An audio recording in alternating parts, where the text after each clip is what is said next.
নমস্কার। কথাকলির আসরে তোমাদের সবাইকে স্বাগত।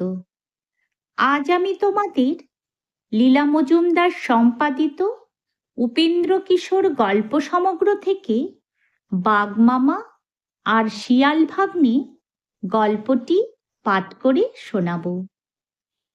শিয়াল ভাবে, বাঘমামা দাঁড়াও, তোমাকে মজা দেখাচ্ছি। এখন সে আর নরহরি দাসের ভয়ে তার পুরনো গর্তে যায় না। সে একটা নতুন গর্ত খুঁজে বার করেছে।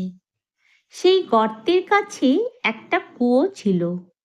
একদিন শিয়াল নদীর ধারে একটা মাদুর দেখতে পেয়ে সেটাকে টেনে তার বাড়িতে নিয়ে এলো। এনে সেই কুয়োর মুখের উপর তাকে বেশ করে বিছিয়ে বাঘকে গিয়ে বললে, মামা, আমার নতুন বাড়ি দেখতে গেলে না? শুনে বাঘ তখনই তার নতুন বাড়ি দেখতে এলো। শিয়াল তাকে সেই কুয়োর মুখে বিছানো মাদুরটা দেখিয়ে বললে, মামা, একটু বসো, জলখাবার খাবে। জলখাবারের কথা শুনে বাঘ ভারী খুশি হয়ে লাফিয়ে সেই মাদুরের উপর বসতে গেল, আর অমনি সেই কুয়োর ভিতর পড়ে গেল। তখন শিয়াল বললে, মামা, খুব করে জল খাও, একটুও রেখো না যেন। সেই কুয়োর ভিতরে কিন্তু খুব বেশি জল ছিল না, তাই বাঘ তাতে ডুবে মারা যায়নি। সে প্রথমে খুবই ভয় পেয়েছিল, কিন্তু শেষে অনেক কষ্টে উঠে এলো।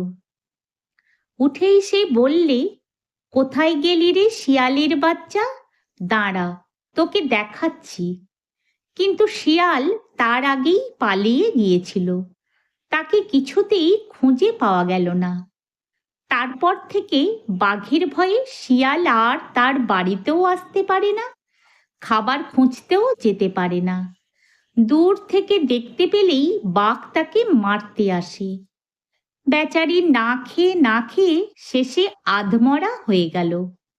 তখন সে ভাবলে, এমন হলে তো মরেই যাব, তার চেয়ে বাঘমামার কাছে যাই না কেন, দেখি যদি তাকে খুশি করতে পারি। এই মনে করে সে বাঘের সঙ্গে দেখা করতে গেল।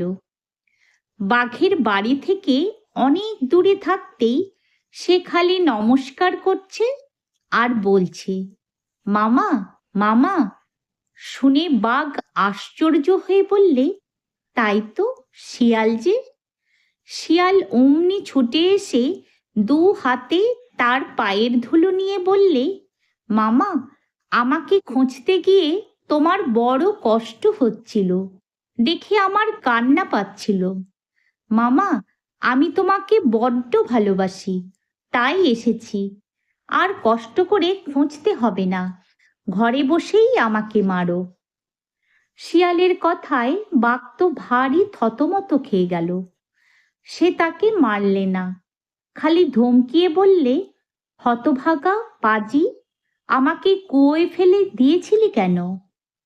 শিয়াল জিভ কেটে কানে হাত দিয়ে বললে, রাম রাম, তোমাকে আমি কুয়োয় ফেলতে পারি? সেখানকার মাটি বড্ড নরম ছিল, তার উপর তুমি লাফিয়ে পড়েছিলে, তাই গর্ত হয়ে গিয়েছিল। তোমার মতো বীর কি মামা আর কোথাও আছে? তা শুনে বোকা বাঘ হেসে বললে, হ্যাঁ হ্যাঁ ভাগ্নে, সে কথা ঠিক, আমি তখন বুঝতে পারিনি।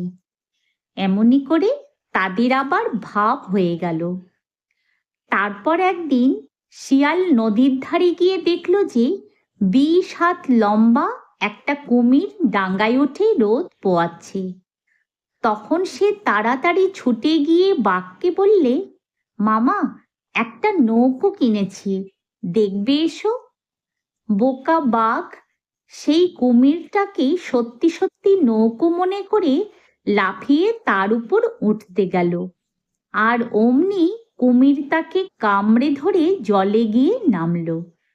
তা দেখে শিয়াল নাচতে নাচতে বাড়ি চলে গেল। যদি তোমাদের এই গল্পটি ভালো লেগে থাকে তাহলে একটা লাইক ও আমার এই চ্যানেলটিকে সাবস্ক্রাইব করে দিও, যাতে তোমাদের জন্য আরও অনেক নতুন নতুন গল্প নিয়ে আসতে পারি। ধন্যবাদ।